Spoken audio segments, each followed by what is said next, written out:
So the claim is, all right. So we got our primordial atom there. Okay. Yes. It's a dot that's not even a perfect circle. Why? Because is there a perfect circle? That's a good question. Also a good band. But you've got this point, and it's basically got that 10 to the 61 kilograms equivalent, like mass energy. I'm like, okay.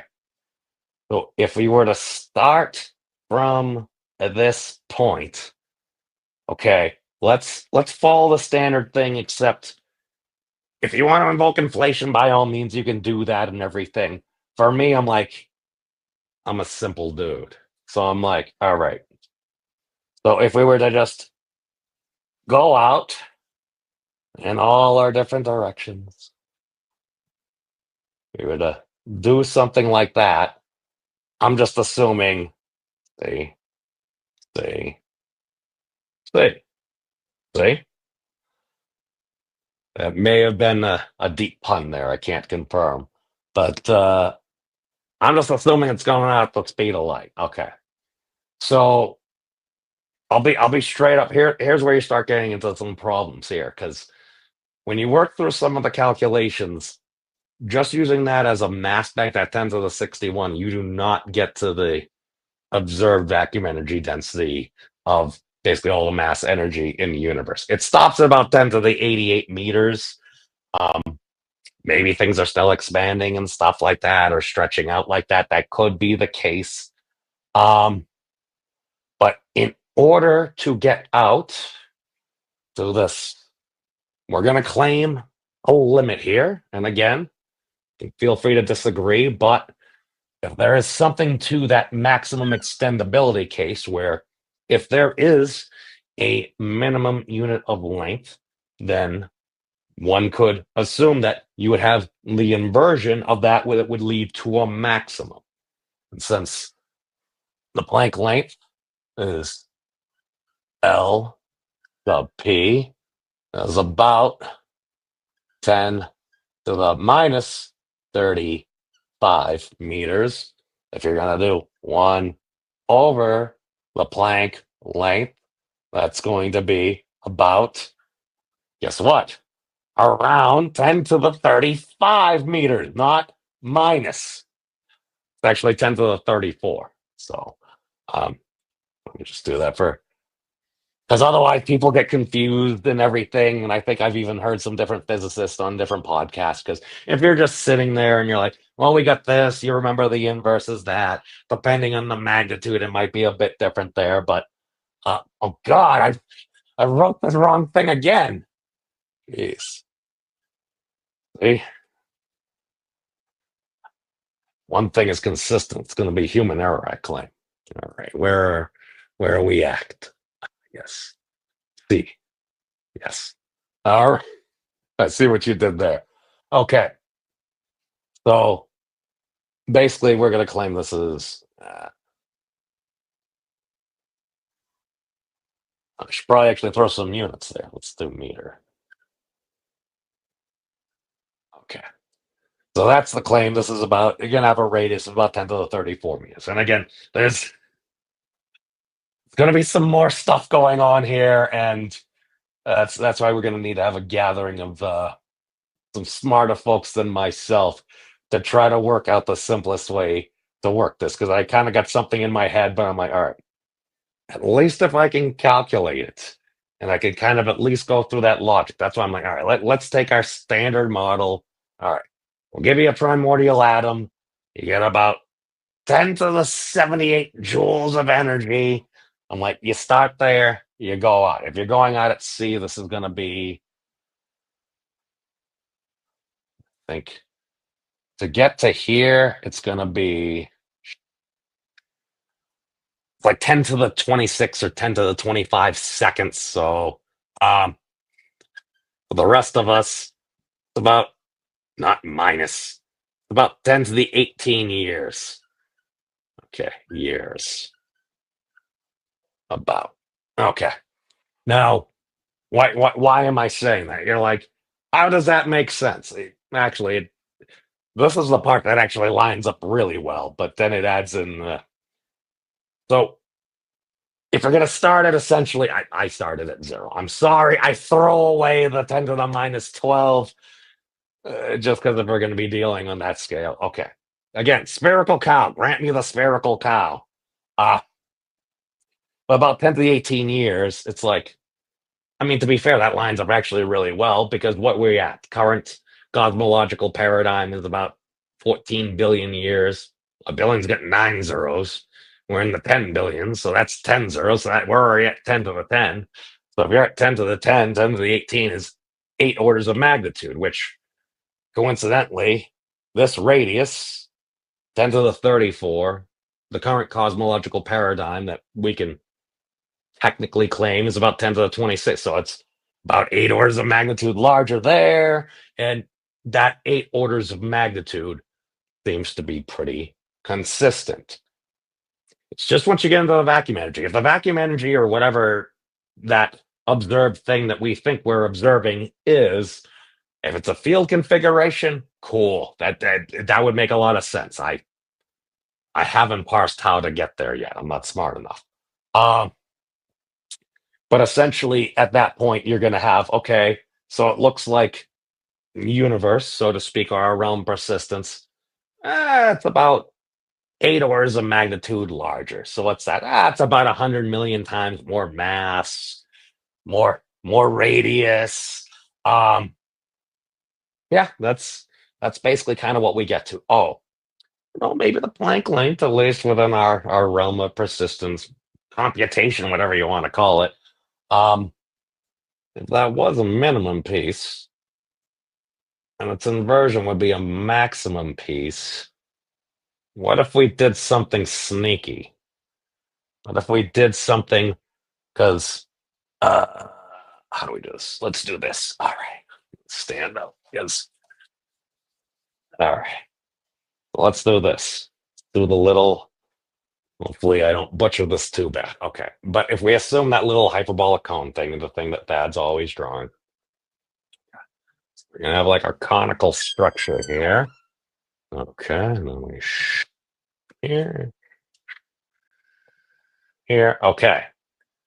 So as far as I understand it, it's like, all right. So let's say we're going down. All right, maybe we black hole universe, and again, a lot of people talking. It's like, oh no, people are saying that we live inside a black hole. It's oh why? Because some of the galaxies, about 2/3, are seem to be rotating differently than the others. I'm like, okay. Therefore, black hole universe? I don't know. I mean, personally, I would go more with the when you take the observable mass and stuff, or basically if we take all the mass energy of the universe and we divide it by the volume of the universe, you essentially get the radius of universe, which would be seem to be eerily equivalent to the radius of a black hole with that. I think that if you're going to go with evidence, that would probably be the most compelling evidence rather than some things that twirling this way, twirl. And again, was it like only 283 galaxies or something like that? Okay. But hypothetically, I think a lot of the problem comes down to it's like, all right, so you're going to have a singular point, so to speak. Ooh, okay. Going down, down. Okay. And then once you get here, it needs to get infinitely small and things blow up and people lose their minds and stuff like that. Okay. So what if going this way and then we do something really sneaky? Just kind of loop around here, and we go right through. Okay. You're cheating. You're cheating. What are you doing here? Yes, I'm literally drawing basically a lemma skate here, aka that knot that we saw in the figure eight knot complement. We're going to loop around that point and then happily go through. Now, that seems like a crazy thing, but depending on what is it? I think was it the Einsteinian Cartan laid out something. Now I was just looking at that, so don't quote me in there. You can avoid singularity problems, something torsion. I'm like, all right, if you're gonna do any type of motion like that, this seems like there's gonna be torsion, and to think that maybe torsion isn't important stuff. I don't know. Anybody who's ever driven a vehicle, I think torque and different torsional forces are kind of important. Yeah, personal opinion there. And then again, I'm not sure if this is supporting evidence of it because I haven't gone through all like the math and the papers, but Professor Neil Torok, former head of Perimeter Institute, seems like a very nice gentleman.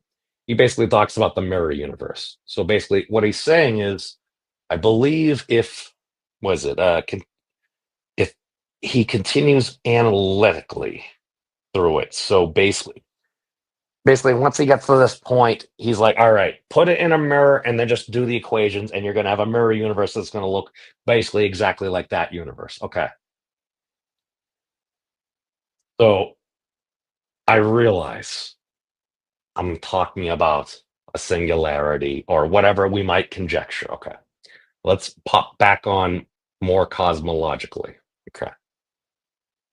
Now, if there was a point, let us assume there is a point, but what happens if it was an infinitesimal point? Sounds kind of like infinitesimal calculus. Thank you, Newton, but probably mostly Leibniz. But people will disagree there. That's fine. But if there was a minimum point, let's say, I don't know, maybe like a Planck radius sphere or something like that. I mean, it's not like that whole 2gm over was it a radius squared or something like that, or radius to get is it 2g the r squared, yes. uh Basically the Schwarzschild solution, there's a factor of 2 there. You see 2g, and maybe that's a better way to think of it, but I'm like, all right, you can also write that as 2mg. So you got two masses. What's that mean? That means the radius of your minimal Planck mass black hole is actually not 1 Planck radius, it's 2, making it a total of 4 Planck radii for a diameter. Why? Now, maybe one could assume that, all right, maybe we're just going around this 1 Planckian volume here and we're looping around there. Okay, maybe that's the case. Maybe you're like, no, means that is not the case. I want that singular point. I need that singular point to make sense of things. Fine. I'll grant you your singular point. All right. Now, this is probably going to make some people very angry. A singular point, you say. Let's go back to one of our totally not frequently visited things. Okay. Yes, figure 8, not mathematics. Okay. Wait, what's this? Figure 8 not. It is the link at 0, 0, 0, 0 of an isolated critical point of a real polynomial map, R4 to R2. So according to Philip and John Milner, it's actually a vibration. Wasting vibrations all sound important. Okay. What am I saying? Oh, God. Sorry about that. Okay. Don't put it right at the top. Okay. There we go. So the figure 8 knot is characterized by having this characteristic. The link at 0, 0, 0, 0. That's 4 zeros. Now, I'm not sure if some folks may consider that to be a singular point, but if you're in let's say a 4-dimensional coordinate system, it kind of looks like a singularity, no? It's almost like, hypothetically, if everything could, I don't know, maybe smoothly go around or go in some way around that point, might that be a clue? Okay. So now that I've pissed off people that have been doing great work for the past 100 years, let's continue, shall